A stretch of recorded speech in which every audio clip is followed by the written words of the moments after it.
তোদের তো এইটুকু অকাত নেই যে তোদের পাতলা পায়খানা হলে তোরা একটা ভালো ওষুধ তোদের প্রেসক্রাইব করার মতো ওখানে ডাক্তার নেই। ওদের যে সেনাপ্রধানদের আমরা স্বরূপ দেখলাম, আমার খুব চিন্তা হচ্ছিল ওনার বোধহয় হাগিসটা লিক হয়ে গেছিলো, ওই জন্য পেছনটা এত চিরবির চিরবির করছিল। দেখবে বাচ্চাদের হাগিস ভরে গেলে ওরা কীরকম ইরিটেট হয়, কান্নাকাটি করে, মা গিয়ে হাগিসটা চেঞ্জ করে দেয়।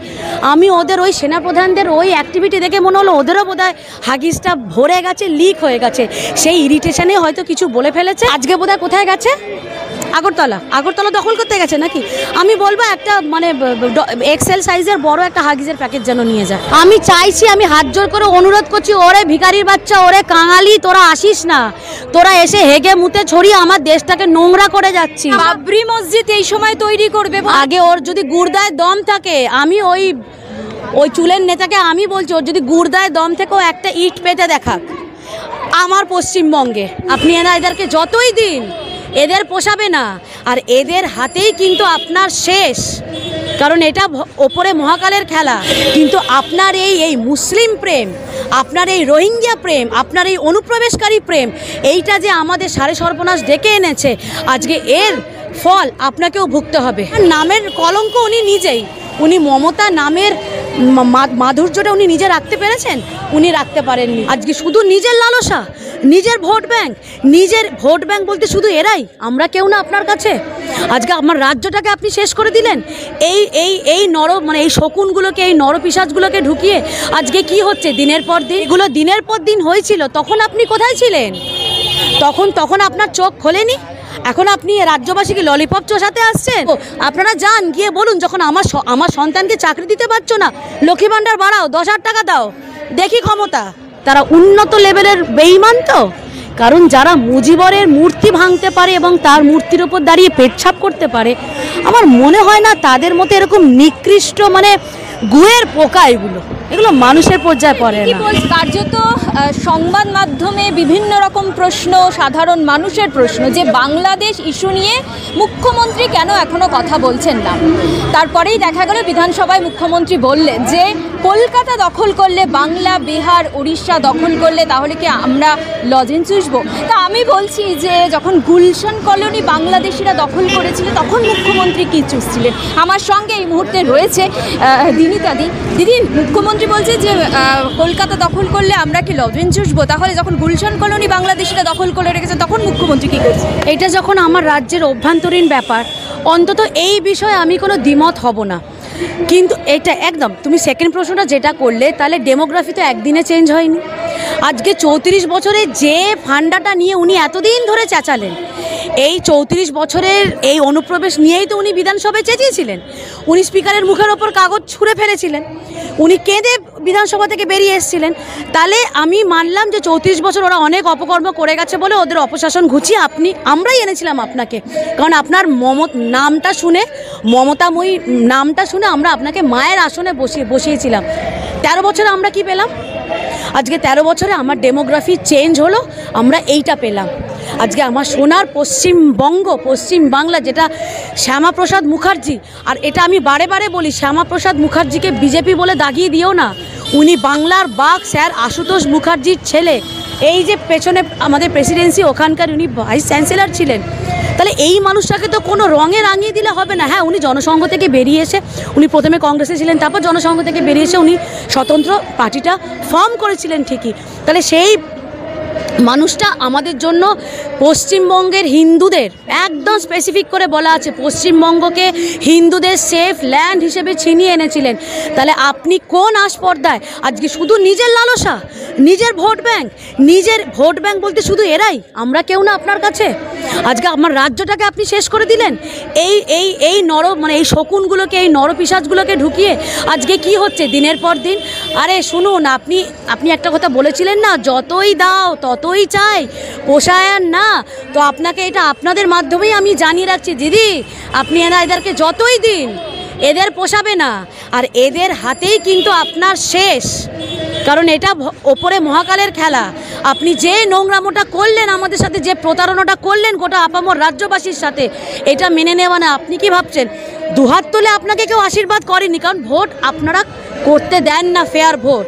আপনাদের তো নাকি উন্নয়ন এত ঝুলে আছে, দাঁড়িয়ে আছে, শুয়ে আছে, বসে আছে, তারপরেও আপনাদের একটা নেতামন্ত্রীরও ক্ষমতা নেই যে একটা ভোট আপনারা সুশৃঙ্খলভাবে মানুষের ওপর ভরসা করে ছেড়ে দেবেন, একটা ভোট করাবেন।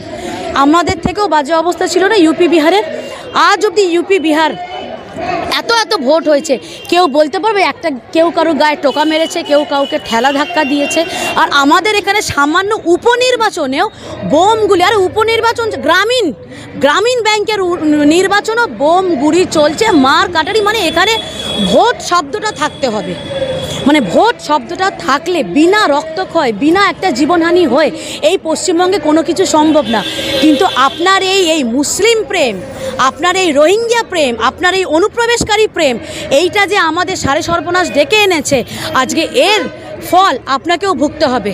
আপনি এই কথা বলছেন, কিন্তু মদন মিত্র তিনি বলছেন যে আগামী 15 থেকে 20 বছর কিন্তু মুখ্যমন্ত্রীর বিকল্প টাইমে বলেছে? মমতা বন্দ্যোপাধ্যায়ের বিকল্প কিছু কোন টাইমে বলেছে? 8টার পর বলেছে?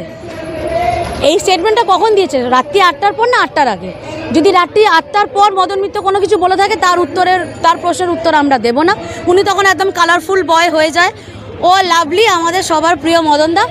কিন্তু যদি 8টার আগে বলে থাকে, হ্যাঁ, কারণ মদনদা অনেক কিছু সত্যি কথাও কিন্তু বেফাঁস বলে ফেলেন, ওনারও কিন্তু অনেক কিছু। কারণ আমরাও মনে আছে SSKM নিয়ে উনি যে প্রতিবাদটা করেছিলেন, আমাদের খুব ভালো লেগেছিল।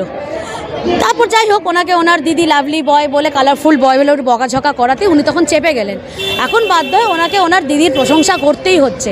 কিন্তু ভেতরে ভেতরে কার সাথে কি চলছে, ভেতরে গৃহযুদ্ধ যে কতটা লেগেছে, সেটার সম্পর্কে কিন্তু আপামর রাজ্যবাসী আজকে অবগত।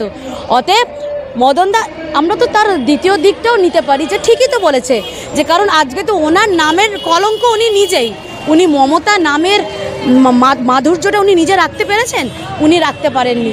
আমার মনে হয় মদনদা সেই কথাটাই বলেছে। প্রি মসজিদ এই সময় তৈরি করবে, আরে ওনার ভরসায় আমরা বসে নেই, কে কি করবে ফাঁকা আওয়াজ না মেরে করে দেখাতে বলুক, একটা ইট পেতে দেখাতে বলুক। আগে ওর যদি গুর্দায় দম থাকে, আমি ওই চুলের নেতাকে আমি বলছি, ওর যদি গুর্দায় দম থেকে ও একটা ইট পেতে দেখাক আমার পশ্চিমবঙ্গে, আমার নেতাজির ভূমিতে, আমার বিবেকানন্দর ভূমিতে, আমার শ্রী চৈতন্য মহাপ্রভুর ভূমিতে, আমার শ্রী রামকৃষ্ণ পরমহংসদেবের ভূমিতে ও করে দেখাক। আর এইগুলো রাষ্ট্রদ্রোহী কথাবার্তা না?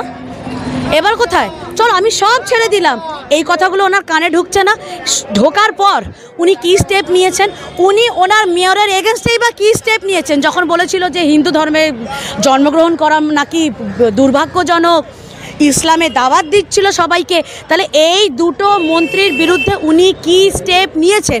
তার মানে বোঝাই যাচ্ছে ওর পীড়িত কোন দিকে, কারণ উনি তো সেখান থেকে বিলং করেন। খালি রোহিঙ্গা প্রীতি, উনি খালি বাংলাদেশ অনুপ্রবেশকারী প্রীতি, ওনার খালি মুসলমান প্রীতি, সেটা নিয়ে ওনার চলে যাবে। তো তাহলে রাজ্যবাসীকে বলবে, এবার আপনারা ভোটটা দেবার আগে একটাবার ভেবে দেখুন, লড়তে হবে না, অস্ত্র নিয়েও নামতে হবে না, ওই আপনার ক্ষমতা আপনার ওই আঙুলে সঠিক জায়গায় বোতামটা টিপুন, উত্তরটা দিন এবার। আর লক্ষ্মী ভাণ্ডার আপনাকে দিতে বাধ্য, আপনাকে পায়ে তেল লাগিয়ে এসে দেবে। কারণ কি বলো তো, লক্ষ্মী ভাণ্ডারটা নিতে তুমি বাধ্য করেছো, কারণ তুমি যার মাকে লক্ষ্মী ভাণ্ডার দিচ্ছ সেই সন্তানের তো চাকরি নেই, তাহলে তার চলবে কি করে? তার চাকরি তুমি খেয়েছো। তুমি 13 বছর একটা শিল্প আনতে পারোনি, একটা কারখানা তৈরি করতে পারোনি, একটা চাকরি জেনারেট করতে পারোনি, তাহলে তুমি ওর মাকে কি 1200 টাকা 2000 টাকা ভিক্ষা দিচ্ছ? আরে 10,000 15,000 টাকা দাও। আজকে ডেটে সংসার চলে 1200 টাকায়? আজকে ডেটে তুমি বাজারে গেলে 2000 টাকাও কম পড়বে। তাহলে কি হবে ওসব ভাতা ভিক্ষা? যারা লক্ষ্মী ভাণ্ডার নিচ্ছে তাদেরকেও বলবো, আপনারা যান, গিয়ে বলুন, যখন আমার সন্তানকে চাকরি দিতে পারছো না, লক্ষ্মী ভাণ্ডার বাড়াও, 10,000 টাকা দাও, দেখি ক্ষমতা। একদিকে তো ধার করে চলছে ঠন গোপাল, ওই লক্ষ্মী ভাণ্ডার কিন্তু নিজের থেকে কেউ দিচ্ছে না রাজ্য সরকার। বাংলাদেশে শুনি আসি যে বাংলাদেশে বলে যে 4 দিনে কলকাতা দখলে। 4 দিন তো হয়ে গেল দিদি, আমরা তো কিছু দেখতে পেলাম না, কোথায় দখল করলো? ওই যে ওদের ওই উড়ন্ত লুঙ্গির মানে ঝুলন্ত মিসাইলে আমরা প্রচণ্ড আতঙ্কিত। দেখো, আমরা আপামর কলকাতাবাসী আজকে রাস্তায় নেমে দাঁড়িয়ে আছি, আমরা ঠকঠক করে কাঁপছি। দেখছো না আমাদের কাঁপার নমুনা? কি সুন্দর সবাই এই হিমেল রোদের আমেজ পোহাচ্ছে, পকোড়া খাচ্ছে, কি সুন্দর ঘুরে বেড়াচ্ছে, ঠকঠক করে কাঁপছে। আমরা অপেক্ষা করে আছি কখন ওখান থেকে মিসাইল আসবে। আর আমি তো মানে ইন্ডিয়ান আর্মি আমার কাছে মানে ইনফিনিটি, আমাদের গর্ব। আমি অত বড় অত ভারী নামটা নেবই না ওদের সামনে। প্রথম কথা, পুরো নামটার বানানটা উচ্চারণ করতে পারবে না। তারপর যদি আমাদের ব্যালিস্টিক মিসাইল, অগ্নি, সুখই এগুলো বলে দিই, ওই নামের ভারের তলায় চেপে মরে যাবে। আপনি আমাকে একটা কথা বলুন, বিদেশ সচিব বৈঠক করলেন, বাংলাদেশের বিদেশ সচিব সঙ্গে আমাদের ভারতের বিদেশ সচিব বৈঠক করলেন, কিন্তু বৈঠকের পরেও তো কোনো রফা সূত্র আমরা দেখতে পাই না। সেই হিন্দুদের উপর অত্যাচার ক্রমাগত বেড়ে চলছে, যা ভিডিও আমাদের সামনে আসছে, কি বলবে? দেখো, আমি কেন্দ্রীয় সরকারের নিশ্চয়ই কিছু প্রোটোকল আছে, সেগুলো তো আমরা হয়তো আভ্যন্তরীণ প্রোটোকল অত জানি না, বা ইন্টারন্যাশনাল আইন কানুন সব কিছু আছে, সেটা নিয়ে হয়তো বলার ধৃষ্টতা আমাদের নেই। কিন্তু যখন বিদেশ সচিব গেছে, ওদের হাওয়া আধা এমনি শুকিয়ে গেছে, কারণ ইউনুসও জানে ওর শেষটা কি, ওর শেষ পরিণতিটা কি। সেই জন্যই ও কিন্তু ঠকঠক করে নিজে কাঁপছে বলেই কিন্তু আজকে এই যত এই 2 নম্বরই জিনিসগুলো ও করে যাচ্ছে। হ্যাঁ, আজকে আমার খুব চিন্তা আমার ওখানকার সংখ্যালঘু হিন্দুদের নিয়ে। ওদের বাড়ির পর বাড়ি জ্বালিয়ে দিচ্ছে, সব কিছু পুড়িয়ে দিচ্ছে, ওদের প্রাণে মারার যে চেষ্টা করছে না, ওরা সফলও হয়েছে। ওদেরকে ইসকনের যে মেম্বার, তাকে রীতিমতো মারা হয়েছে এবং সে ফেসবুক লাইভ করে কাঁদছে। শুধু ইসকনের মেম্বার কেন, চিন্ময় মহাপ্রভুরকে যে উকিল দেওয়া হলো, তাকেও তো কি বেধড়ক মারা হলো, কি নৃশংস অত্যাচার করা হলো তার ওপর। ওই যে বললাম না, আমার দেশের অভ্যন্তরীণ তো ব্যাপার না, এটা তো কোনো আমার জেলার ব্যাপার না যে আমরা গিয়ে সেগুলো সমাধান করব। যেহেতু এটা একটা মধ্যিখানে বর্ডারের ওপারের ব্যাপার। আমরা ইসকনকে বলছে ক্যান্সারের মতো চারিদিকে ছড়িয়ে পড়ছে, ক্যান্সার উপড়ে ফেলতে হয়। ওরা হয়তো জানে না আমরা ভারতবর্ষ না ক্যান্সারের টিকা কিন্তু আবিষ্কার করে ফেলেছি। আর আমার কাছে ওরা কি বলো তো, পাইলস। আর ওরা হচ্ছে ওরা পাইলস নিয়ে নিজেরা ধরে বসে থাকুক। আর ওদেরকে এটা বলে দিও, এই ক্যান্সারের টিকা আমরাও কিন্তু আজকে আবিষ্কার করে ফেলেছি। এই ক্যান্সারটা খুব ভালো। এই ক্যান্সারের কাছেই নয়, ভিকমাঙ্গা কাঙালির বাচ্চাগুলো কাংলাদেশ বাটি নিয়ে দাঁড়িয়েছিল যখন প্রাকৃতিক দুর্যোগ হয়। এই ইসকনের তরফ থেকেই তখন যাবতীয় দান সামগ্রী তখন কিন্তু ইসকনের এই মহাপ্রভু এবং তার ভক্তরা দেখেনি যে কে মুসলিম আর কে হিন্দু, সবাইকে কিন্তু দান সামগ্রী দিয়েছে। আজকে তারা উন্নত লেভেলের বেঈমান তো, কারণ যারা মুজিবরের মূর্তি ভাঙতে পারে এবং তার মূর্তির ওপর দাঁড়িয়ে পেচ্ছাপ করতে পারে, আমার মনে হয় না তাদের মতো এরকম নিকৃষ্ট গুয়ের পোকা এগুলো মানুষের পর্যায়ে পড়ে কি না। বলছেন? ওরা তো বলছে ওদের দেশ থেকে নাকি বাংলাদেশিরা আমাদের ভারতে না আসলে আমাদের নাকি ব্যবসা বাণিজ্য বন্ধ হয়ে যাবে, আমরা খেতে পারবো। আমি চাইছি, আমি হাত জোর করে অনুরোধ করছি, ওরে ভিখারির বাচ্চা, ওরে কাঙালি, তোরা আসিস না। তোরা এসে হেগে মুতে ছড়িয়ে আমার দেশটাকে নোংরা করে যাচ্ছিস, তোরা আসিস না। আর আমাদের তো সব ভিসা বন্ধ করেই দিয়েছে। আমি এবার দেখব ওদের আব্বাজানের কাছে গিয়ে ওরা কত উন্নত মানের ট্রিটমেন্ট করে। আর অফ দ্য ক্যামেরা কেন, আমি অন দ্য ক্যামেরাও বলে দিচ্ছি, মার্কুইস্টি ধর্মতলায় যাও, সব না ভয় জুজু হয়ে আছে, কারণ ভাবছে এই মারবে সেই মারবে। কারণ আমাদের লোকের সাথেও তো ওখানে সেই ব্যবহারটাই হয়েছিল। ভয় জুজু হয়, হোটেল থেকে বেরোচ্ছে না, ঢুকে বসে আছে। ওরা ভাবছে কতক্ষণে যাব, কারণ ভিসা বন্ধ করে দিয়েছে। তো এই তো তোদের অকাত, তোদের তো এইটুকু অকাত নেই যে তোদের পাতলা পায়খানা হলে তোরা একটা ভালো ওষুধ তোদের প্রেসক্রাইব করার মতো ওখানে ডাক্তার নেই। তোরা আবার বড় বড় ডায়লগ মারছিস, তোরা নিজেদের মধ্যে এন্টারটেনমেন্ট করছিস, নিজেদের মধ্যে এন্টারটেনমেন্ট কর।